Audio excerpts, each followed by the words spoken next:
Sementara itu, Saudara Kapolda Aceh Irjen Pol Wahyu Widada mengajak para ulama untuk meredam aksi terorisme dan radikalisme di Aceh. Upaya tersebut merupakan upaya bersama mencegah muncul dan berkembangnya paham radikalisme di kalangan masyarakat.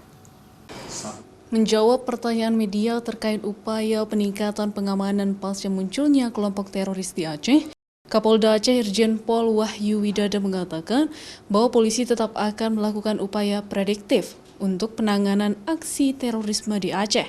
Namun selain upaya tersebut, polisi juga mengajak para ulama di Aceh untuk memberikan pemahaman kepada masyarakat dalam upaya menangkal paham terorisme dan radikalisme. Orang nomor 1 di Polda Aceh mengungkapkan, ulama sangat berperan penting dalam memberikan penyadaran kepada masyarakat tentang bahaya paham radikalisme dan perbuatan terorisme. Lewat ulama, Kapolda Aceh berharap masyarakat yang terpapar paham radikalisme dapat kembali menjadi orang yang kembali mencintai negaranya. Kita jaga Aceh ini supaya paham-paham radikal itu tidak masuk. Kalau hanya penegakan hukum, nanti yang kerja polisi pasti sudah dilakukan. Tetapi yang paling penting adalah melakukan pencegahan dengan melalui kegiatan moderasi beragama. Ini peran para ulama sangat-sangat penting.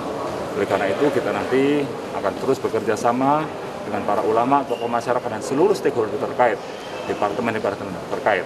Sebelumnya, masyarakat Aceh dikejutkan dengan tertangkapnya 5 orang warga Aceh sebagai pelaku teror dan telah ditetapkan menjadi tersangka pelaku terorisme di Aceh. Mereka berencana akan melakukan amaliyah ataupun aksi teror bom di wilayah Aceh. Mustajab, Kompas TV, Banda Aceh.